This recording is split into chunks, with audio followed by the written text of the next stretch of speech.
Guys, आज की सी plus plus की वीडियो में हम जानने वाले हैं control structures, if else and switch case statement and वो भी सी प्लस प्लस में। मतलब इस वीडियो में हम जानने वाले सीक्वेंस सिलेक्शन और लूप कंट्रोल स्ट्रक्चर्स, वो भी सी प्लस प्लस में। तो इस वीडियो को प्लीज लाइक कर दें, अपने दोस्तों में वीडियो को शेयर कर दें।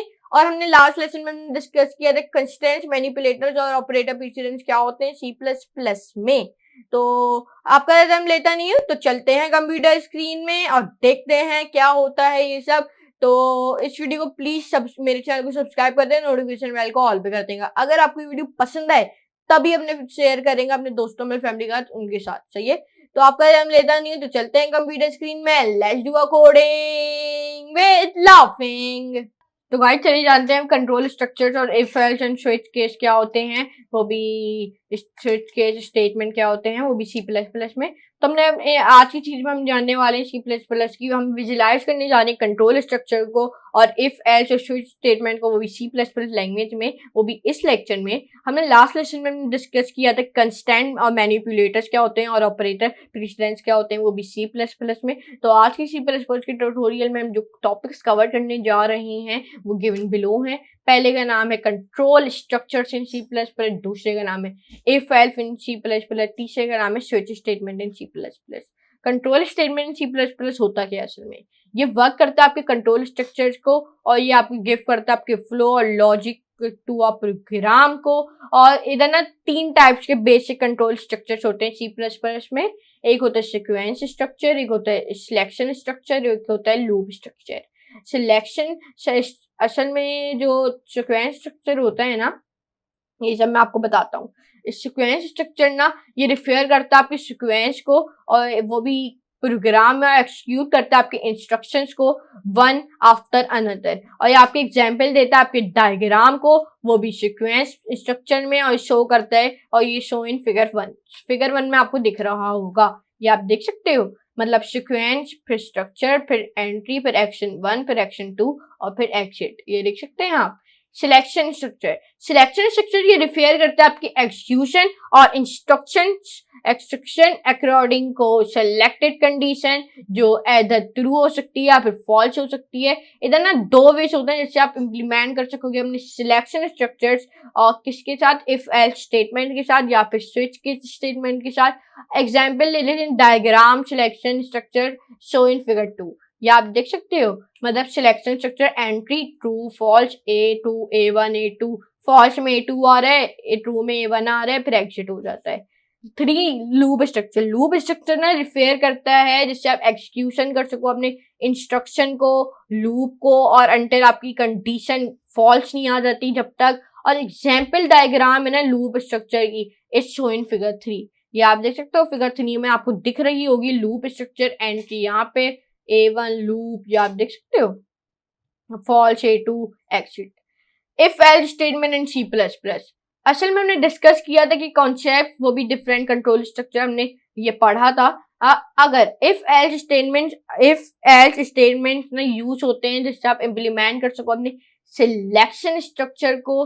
N example program for seen figure 4, ये आप देख सकते हो, ये आपको फिगर 4 में दिख रही है। ये एग्जाम्पल मैं आपको दिखा देता हूँ, असल में मैं इसको ऊपर कर देता हूँ, ऊपर। ये देख सकते हैं, टेल मी योर एज, यहाँ पे you can not come to my party, you are kid and you will get pass to the party, you can come to the party. जैसे आप देख सकते हैं फिगर 4 में हमने डिक्लेयर की है एक वेरिएबल एज को, और हमने यूज किया CIN फंक्शन जो गेट कर रहा है आपकी वैल्यूज को यूजर में, और वो भी रन टाइम में। और लाइन नंबर 10 में हमने यूज किया इफ स्टेटमेंट, आप देखें अगर गौर करें, और हमने गिवन किए कंडीशन एज लेस देन 18, ये age less than 18 which means that if the age, okay, that if the age. तो आप देख सकते हो, तो एंटर बाय द यूजर, हमने enter by the user is smaller than 18, मतलब 18 साल से नीचे लोग आ सकते हैं। जो आउटपुट आपका आएगा ना, you can not come to my party, जो आपका आउटपुट आएगा ना, you can not come to my party. अगर आपकी एज स्मॉलर देन 18 है, तो आपका जो कंपाइलर है ना, वो मूव कर देगा आपकी नेक्स्ट कंडीशन को, और लाइन नंबर 13 में हमने यूज किया एल्स इफ स्टेटमेंट। अगर आपको दिखाऊं, ये देख सकते हैं। तो हमने गिव अनदर कंडीशन, हमने एक कंडीशन एक और दी है 8/18। मतलब इसका मतलब है जो आप एंटर कर सकते हैं यूजर इज इक्वल टू 18, जो अगर विच मीन्स अगर आप एज है आपकी entered by the user is equal to 18, जो आपका आउटपुट है ना विल बी, आउटपुट जो आपका आएगा वो आएगा you are a kid and you will get a kid pass to the party. So but if the age is not equal to the 18, अगर इक्वल नहीं है एज 18 से, जो आपका कंपाइलर है वो मूव कर दे आपकी नेक्स्ट कंडीशन को। अगर आप देखोगे एट लाइन नंबर 16, ये आप देख सकते हो हमने यूज किया है एज कंडीशन। इसका मतलब है कि हमने नन ऑफ द पार्टी, जो अबव कंडीशन है वो ट्रू है, जो आउटपुट है ना वो you can some come to my party, जो आउटपुट है ये है। जो आउटपुट है ना फॉलोइंग प्रोग्राम का वो शो इन फिगर 5 है। शो इन फिगर 5 में आप देख सकते हो output following program is show in figure 5, tell me your age 81, you can come to my party. Here you can, आप देख सकते हो if else program output. As you can see figure 5 में हमने देखा है कि enter the age 81 which was greater than 18, जो 18 से ज्यादा है। So it gave us the output, ये इसने हमें आउटपुट दिया है कि you can come to the party. So the main thing है ना, इधर आपने नोट कर लेनी है कि that we can use as many else if statements as we want. मतलब इधर हम बहुत से एल्स इफ स्टेटमेंट यूज कर सकते हैं, हमें जितना भी यूज करने। Switch case statements in C++। In switch case statement जो वैल्यू है ना आपकी वेरिएबल की, वो टेस्टेड की जाएगी सारे केसेस में, और जो आपका एग्जाम्पल ऑफ प्रोग्राम है ना वो स्विच केस स्टेटमेंट में है, जो फिगर 6 में आपको दिख रहा है।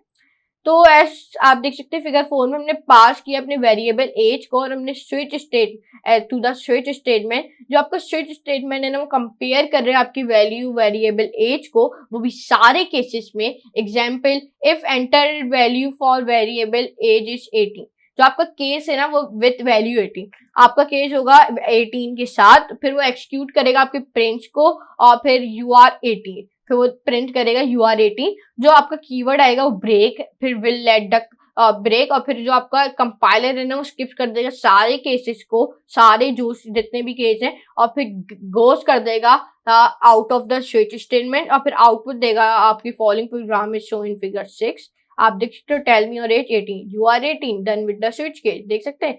तो जैसे आप देख सकते हैं फिगर 7 में हमने एंटर किए वैल्यू 18, और जो आपकी वेरिएबल एज है ना वो गिव अच कर रहा है हमें यू आर 18 और done with the switch case. तो हमारी मेन थिंग है ना, हमें यहाँ पे नोट कर लेनी है कि here is dead after running the case 18। ये स्किप कर रहा है हमारे सारे अदर केस को, और ड्यू टू ब्रेक स्टेटमेंट और प्रिंटेड, और ये डन कर रहा है हमारे स्विच केस को, जिधर हमें आउटसाइड दे रहे हैं स्विच केस स्टेटमेंट को। तो ये कोड कुछ है, ये मैं आपको दिखा देता हूँ रन करके।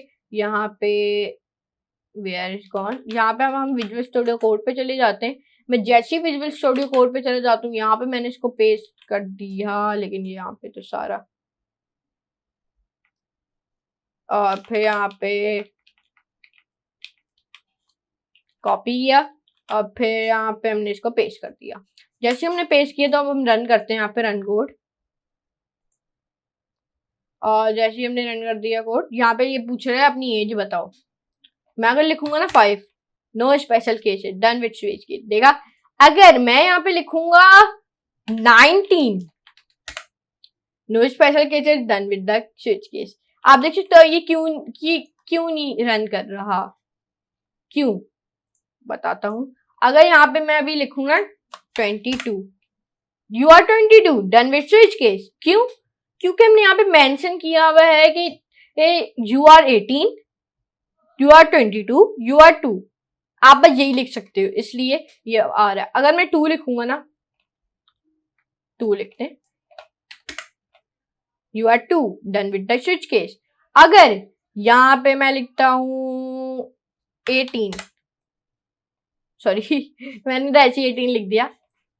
अगर मैं यहाँ पे ना ये 18, 22, 2 इनके अलावा कोई नंबर लिखता हूं ना, अब आप देखेंगे 19 लिखूं, no special cases, done with the switch case, देखा कुछ इस तरीके का आया है। तो हमने आज की वीडियो में कुछ इस तरीके का जाना है कि कंट्रोल स्ट्रक्चर्स इफ एल्स और स्विच केस स्टेटमेंट होते क्या है, वो भी C++ में। तो मैं उम्मीद करता हूँ आपको आज की वीडियो जरूर पसंद आई होगी। अगर पसंद आए तो इस वीडियो को प्लीज लाइक करें, अपने दोस्तों अपने फैमिली का वीडियो को शेयर करें और मेरे चैनल को सब्सक्राइब कर दें और नोटिफिकेशन बेल कॉल पे, ताकि मैं जो भी वीडियो डालूं उसका नोटिफिकेशन आपको फौरन मिल जाए। तो आपका टाइम लेता नहीं हूँ, तो हम मिलेंगे अगली वीडियो में। तो आज के लिए इतना ही, खुदा हाफिज।